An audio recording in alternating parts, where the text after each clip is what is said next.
जी अस्सलाम वालेकुम नाज़रीन, रूमेल तारिक ऑफिशियल के साथ मैं हूं आपका अपना मेज़बान रूमेल तारिक गिल। इस वक्त अहम तरीन और कुछ तशवीशनाक डेवलपमेंट्स लेकर आपकी खिदमत में हाजिर हुए हैं। पाकिस्तान भारत की जारियत का जवाब देने के लिए मुकम्मल तैयार है। जी हाँ, अगर दूसरी तरफ देखें तो जो भारत को मई 2025 में पाकिस्तान से इबरतनाक जंग में हार हुई, मार्का हक की मैं बात कर रहा हूँ, तो वो उसकी हर मुमकिन भारत कोशिश कर रहा है कि किसी तरीके से वो दाग और इबरतनाक जो हार उनको हासिल हुई थी पाकिस्तान से, उसका वो दाग किसी तरीके से मिटा ले। इसी असना में उनकी ट्रायो सर्विसेज भी जारी हैं, जंगी मशकें उनकी शुरू हैं, उनकी बहरी बर्री और एयरफोर्स उनकी मशकें कर रही है। नोटम्स पे नोटम्स, बैक टू बैक नोटम्स जारी किए जा रहे हैं उनकी जानिब से। इंतहाई तशवीशनाक सूरत हाल अगर मैं कहूँ कि इस वक्त चल रही है इस पूरे खित्ते में, क्योंकि इससे पहले भारतीय फजाइया का पाकिस्तानी फजाइया ने भुरकस निकाला। उसके बाद अब मोदी सरकार की आखिरी सिर्फ उम्मीद अगर है तो उस वक्त बहरी अपनी फौज पर है, नेवी के ऊपर है, भारतीय नेवी पर है। तो इसी असना में जैसे ही ये भारतीय अगर कहूँ कि नेवी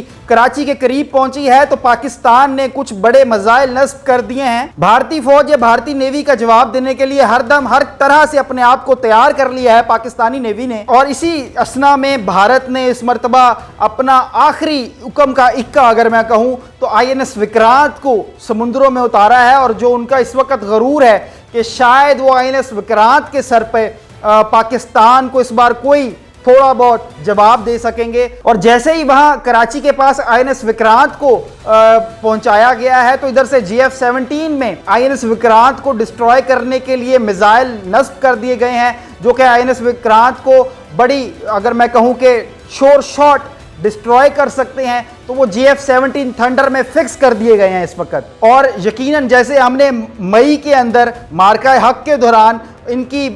ज़मीनी फ़ौज का या इनकी स्ट्रेटेजिक फ़ौज का गरूर खाक में मिलाया था, अब की बार हम समुंदर में भी INS विक्रांत के ज़रिए जो इनका गरूर है इसको भी समुंदर बुर्द कर देंगे। और इसी असना में भारतीय नेवल वाइस चीफ का एक बयान भी आया है कि उन्होंने कहा है कि जी ऑपरेशन सिंदूर 2.0 जो है इज़ ऑन गोइंग और हमारी तैयारी मुकम्मल है। हालांकि अभी जंगी मशकें हो रही हैं, इन जंगी मशकों के दौरान अभी तक के जो तारीख आ रही है और ये इंटरनेशनल मीडिया रिपोर्ट कर रहा है कि इनके अपने ही टैंक्स और ड्रोन से जब ये ऑपरेशन सरगर्मियां कर रहे थे तो इनके अपने ही सोल्जर जख्मी हुए हैं। 3 सोल्जर्स इनके हलाक हुए और तकरीबन मुतद्दद भारतीय जो फौजी थे वो जख्मी हैं अभी तक, और ये नंबर इंक्रीज हो रहा है दिन बढ़ते बढ़ते। तो नाज़रीन, अब जो खबर है मेन कि इसी असना के अंदर जहां भारतीय नेवल वाइस चीफ के भी बयान आ रहे हैं, वो मशकें भी कर रहे हैं समुद्री हदूद में अपनी, तो इसी पर हमारे पाकिस्तानी नेवल चीफ ने सर क्रीक का दौरा किया और उन्होंने कहा कि सर क्रीक से जवानी तक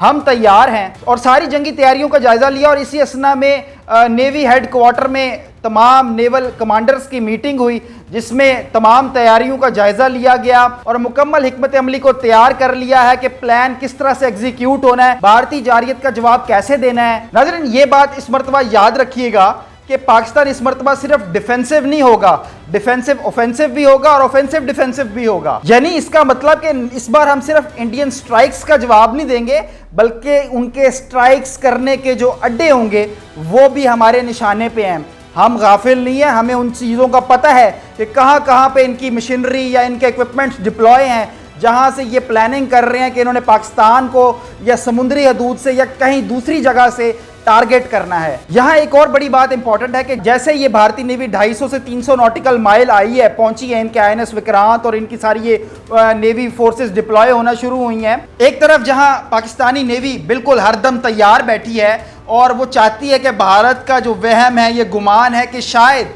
वो पाकिस्तानी नेवी को किसी ना किसी महाज से बर्तरी हासिल कर लेगा। तो इस वक्त उनका ये गुमान पाकिस्तानी नेवी कहती है कि इस बार आप हमें मौका दें, क्योंकि उन्हें फ़िज़ा में जहां हमारी पाकिस्तानी एयरफोर्स ने धूल चटाई, फ़िज़ाओं में उनको नेस्तो नाबूद किया, हमारी स्ट्रेटेजिक फोर्सेस ने उनको ज़मीन पर उनके हाथ पांव नहीं चलने दिया, उनका कोई हथकंडा नहीं चलने दिया। इसी तरह इस मरतबा समुद्रों पर हमारी पाक नेवी चाहती है कि इस बार मुल्क की खिदमत का मौका हमारी पाक नेवी को दिया जाए और वो दुश्मन को इस बार धूल चटाना चाहते हैं समुद्रों में, और वो इस मरतबा दुश्मन को समुंदर बुर्द करना चाहते हैं। अहम बात यह है कि स्टेल्थ सुपरसोनिक सब बैलिस्टिक मिसाइल LG फतह 4 मिसाइल ये बिल्कुल तैयार हैं और नस्ब कर दिए गए हैं भारतीय अड्डों की तरफ, जहां से ये वेसल समुंदर में उतरने हैं, ताकि अगर कोई भी भारत की जानिब से स्ट्राइक की जाती है तो तो इनको मुंह तोड़ जवाब दिया जाएगा, दुगने का तिगना जवाब दिया जाएगा कि दोबारा ये समुद्रों की तरफ से भी सोचे ना हम पर हमला करने का। जैसे हमारी पाकिस्तान एयरफोर्स भारत के लिए एक डरावना ख्वाब बन चुकी है, और जब भी भारत हमारे पाकिस्तान फाइटर जेट्स या हमारे पायलट्स को अपने वहमो गुमान में भी लाता है तो उन पर हैबत तारी हो जाती है। इसी तरह इस मर्तबा समुंदर की हमारी बहरी फोर्सेस को देखकर भी भारत का ये INS विक्रांत का जो गरूर है, जो वो सोचकर उसको समुद्रों में उतार तो लाया है, मगर बच्चू वापस हम भी नहीं जाने देते अब तुम्हें। इसी असना में अगर हम देखें गुज़िश्ता दिनों तो कोयटा में एक कर्टेल आसमान में नज़र आती है, जिसको देखकर भारतीय शदीद डर जाते हैं कि शायद पाकिस्तान ने कोई सुपरसोनिक तजर्बा कर लिया है और कामयाब तजर्बा कर लिया है। मगर उसके बाद हमारा गो के महकमा मौसमियात कहता है कि ये एक कुदरती फिनोमेना है, तो लिहाजा आप इत्मीनान से रहें, इस परेशानी की कोई बात नहीं है, आप इसको एंजॉय करें, ये कुदरती फिनोमेना है। मगर उसी दिन जब शाम को समा के एक प्रोग्राम में हमारे डिफेंस मिनिस्टर बैठे होते हैं तो उनसे एंकर साहब ये सवाल करते हैं कि आज जो दिन में ये एक्टिविटी हुई है इसको आप कैसा देख रहे हैं। दुश्मन पे हैबत तारी है, वो परेशान है, वो तजब्जुब का शिकार है कि शायद पाकिस्तान ने कोई सुपरसोनिक तजर्बा कर लिया है। तो हमारे डिफेंस मिनिस्टर जो कि जवाब दे हैं, इन तर्जुमान हैं, उन्होंने बड़ा बेहतरीन जवाब दिया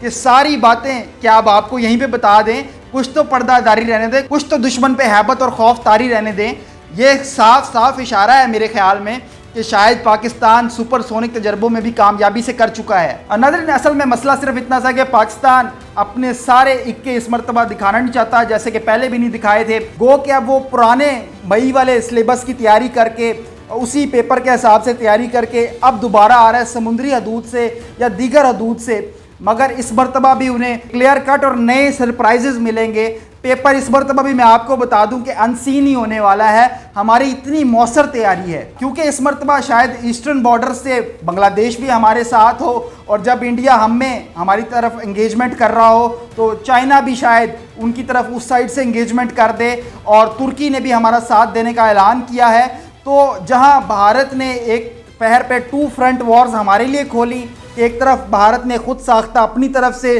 दूसरी तरफ तालिबान रजीम की तरफ से, इस वक्त भारत खुद 3 फ्रंट वॉर्स का शिकार हो चुका है। अपने बिछाए हुए जाल में खुद ही भारत फंस गया है। तो नाज़रीन, इसी असना में 5 सेक्टर के अंदर आज सुबह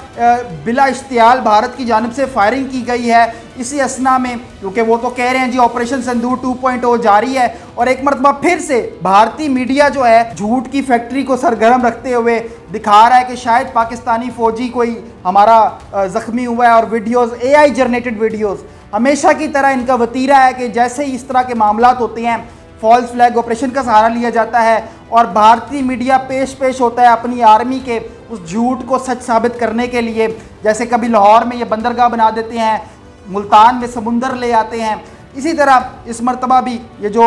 5 सेक्टर के अंदर हुआ है, खुद साख्ता फैब्रिकेटेड वीडियो सामने ला रहे हैं कि देखिए जी हमने ये कर दिया, ये कर दिया। कुछ भी ऐसा नहीं है, फेक इन्फॉर्मेशन है।